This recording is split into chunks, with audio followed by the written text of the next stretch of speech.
Siz iroda ismining ortida qanday buyuk va sokin azob, qanday yengilmas kuch yotganini bilasizmi?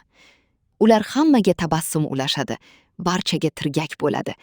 Lekin kechalari yostiqqa to'kilgan ko'z yoshlarini va ichki dardlarini hech kim ko'rmaydi.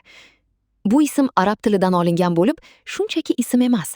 U yaratganning xohishi, buzilmas ahd va mustahkam iroda degan chuqur ilohiy ma'nolarni anglatadi.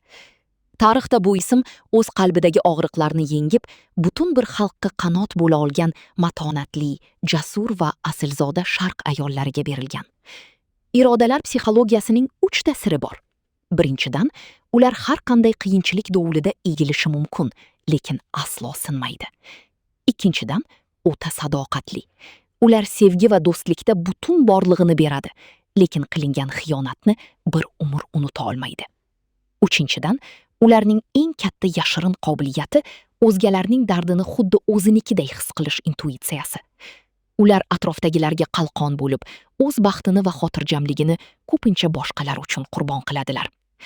Karyerada va moliyada ularni doim muvaffaqiyat kutadi, chunki ular maqsad sari qadam qo'ydimi, orqaga qaytishni bilishmaydi. Aziz iroda, o'zingizni asrang.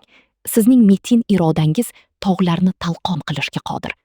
Yorug' va baxtli kunlar sizni kutmoqda. Bu videoni hayotingizdagi eng kuchli va mehribon irodaga yuboring. Biz Trendo AI jamoasi har qanday sun'iy intellekt bilan ishlaydigan saytlar, botlar va boshqa loyihalarni yaratamiz. Xizmatimizga qiziqsangiz, Directga yozing.